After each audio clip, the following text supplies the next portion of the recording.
باللہ من الشیطان الرجیم بسم اللہ الرحمن الرحیم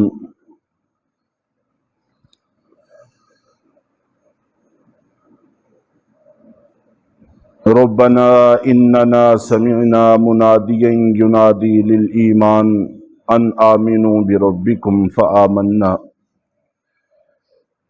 اے ہمارے پروردگار، ہم نے ایک پکارنے والے کو سنا کہ وہ ایمان کی طرف پکار رہے تھے کہ ایمان لے آؤ اپنے پروردگار پر، فآمنا، تو ہم ایمان لے آئے۔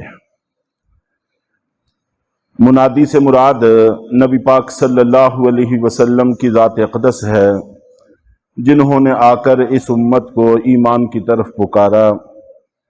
چنانچہ صحابہ کرام نے اس پکار کو سنا اور ایمان کو قبول کر لیا، اور پھر صحابہ کرام کے واسطے سے پوری امت مسلمہ نے اس پکار کو سنا اور اپنے اپنے وقت پر ایمان لاتے رہے۔ ربنا فاغفر لنا ذنوبنا وکفر عنا سیئاتنا، اے ہمارے پروردگار، ہماری خاطر ہمارے گناہوں کو معاف کر دیجئے اور ہم سے ہماری برائیوں کو مٹا دیجئے۔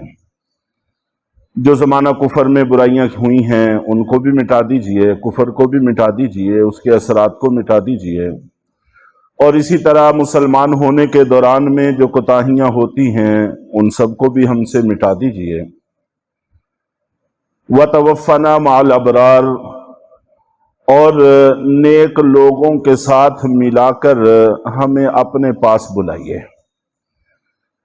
ابرار یہ متقین سے اگلے درجے کا نام ہے۔ متقی ان لوگوں کو کہا جاتا ہے جو حرام سے بچتے ہیں اور فرائض اور واجبات کو پورا کرتے ہیں، اور ابرار یہ بر سے ہے، بحر کا مد مقابل بر خشکی کو کہتے ہیں، اس میں بھی بڑی وسعت پائی جاتی ہے، اور بحر یہ سمندروں دریاؤں کو کہتے ہیں، اس میں بھی بڑی وسعت پائی جاتی ہے۔ تو یہ وہ لوگ ہیں جو صرف محرمات سے بچنے اور فرائض واجبات کو پورے کرنے والے نہیں ہیں، بلکہ نوافل اور اسی طرح کا ہر کار خیر کرنے میں کوشش کرتے ہیں، اور ان سب کے اندر ان کا بڑا عمل دخل ہوتا ہے۔ آگے جا کر متقین کے لیے اجر کا تذکرہ ہے جنت کے اندر، تو گویا کہ جو کچھ متقین کو دیا جائے گا ابرار کو ان سے کہیں زیادہ عطا ہوگا۔ اسی لیے اللہ تعالیٰ سے دعا کی کہ ابرار کے ساتھ ملا کر ہمیں اپنے پاس بلائیں۔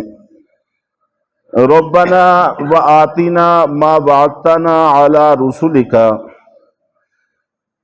اے ہمارے پروردگار، ہم کو وہ کچھ بھی عطا کیجئے جس کا آپ نے اپنے رسولوں کے واسطے سے ہمیں دینے کا وعدہ کیا ہے۔ اپنے نبیوں کو بشارتیں سنائی ہیں کہ جو آپ پر ایمان لائیں گے، جو آپ کی اتباع کریں گے، پیروی کریں گے، ان کو یہ ملے گا، یہ ملے گا۔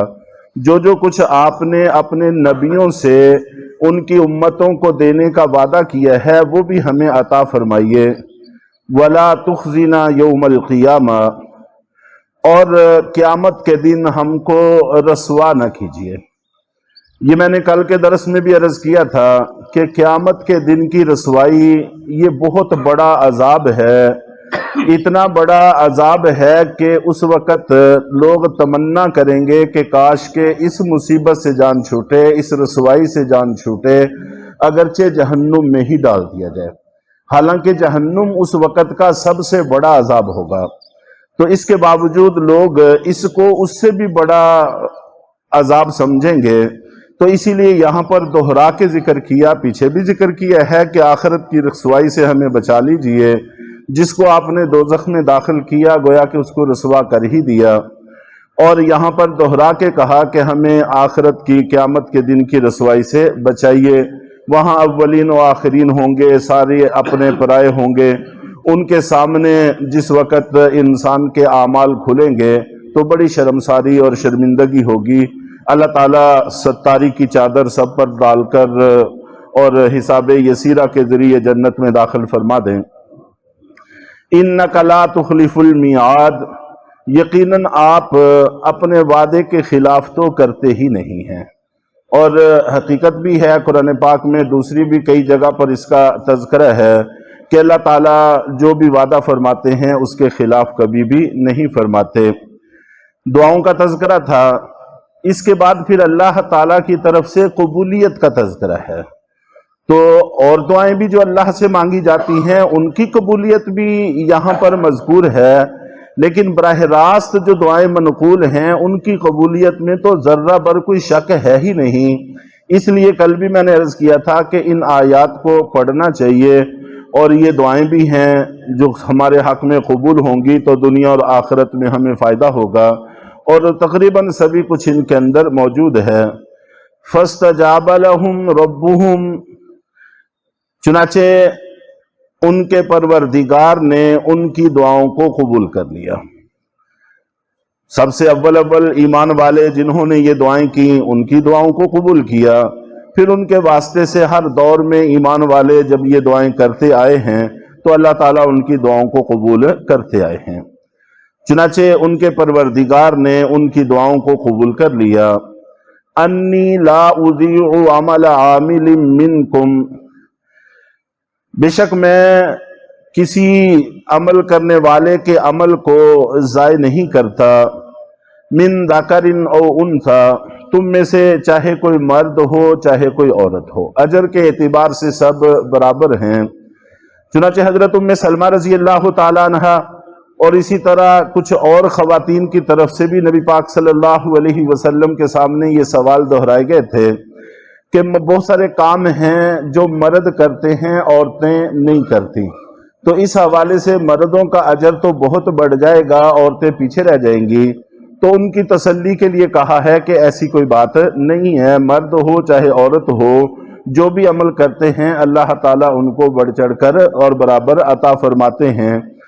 اور کچھ کام جو صرف مردوں کے کرنے کے ہیں جیسے جہاد وغیرہ، تو عورتوں کو کہا گیا کہ وہ جہاد کرتے ہیں اور یہ صبر کرتی ہیں، ان کی جدائی برداشت کرتی ہیں تو دونوں کو اجر برابر عطا ہوتا ہے، اور اسی طرح یہ ان کی خدمت کرتی ہیں تو ان کو اس کا پورا اجر ملتا ہے۔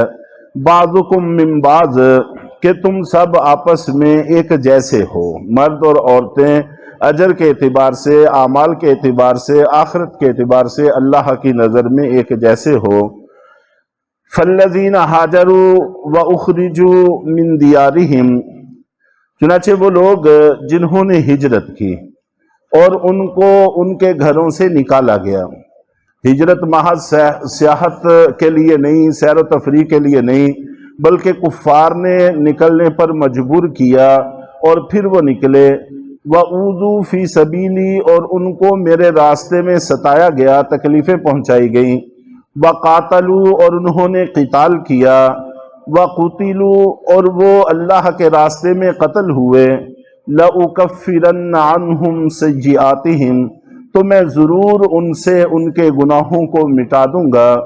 چنانچہ سبھی گناہوں کے مٹانے کا وعدہ ہے، ہجرت پر بھی اور قتال پر بھی، شہادت پر بھی۔ البتہ اللہ کے نبی صلی اللہ علیہ وسلم نے قرض کو مستثنیٰ کیا ہے کہ قرض شہادت سے اور ہجرت سے معاف نہیں ہوتا، یہ ادائیگی یا صاحب حق کے معاف کرنے سے ہی معاف ہوتا ہے۔ وَلَأُدْخِلَنَّهُمْ، ہاں البتہ اللہ تعالیٰ بسا اوقات اپنے بندوں کو راضی کر لیتے ہیں اور اس کی جان بخشی ہو جاتی ہے، وہ ایک علیحدہ سے باب ہے، وہ اللہ تعالیٰ کی جن کے بارے میں مرضی ہوگی ایسا فرمائیں گے کہ جنہوں نے قرض لینا ہے ان کو جنت سے بدلہ دے کے راضی کر دیں گے اور اس کو بھی جنت میں بیچ دیں گے۔ وَلَأُدْخِلَنَّهُمْ جَنَّاتٍ تَجْرِي مِن تَحْتِهَا الْأَنْهَارُ، ضرور میں ان کو ایسے باغات میں داخل کروں گا کہ جن کے نیچے سے نہریں بہتی ہوں گی۔ ثوابا من عند اللہ، یہ سارا اجر اللہ کی طرف سے ہے۔ واللہ عندہ حسن الثواب، اور بہترین انعام اور بہترین اجر تو اللہ ہی کے پاس ہے۔ اللہ تعالی ہم سب کو اس اجر سے مالا مال فرمائے۔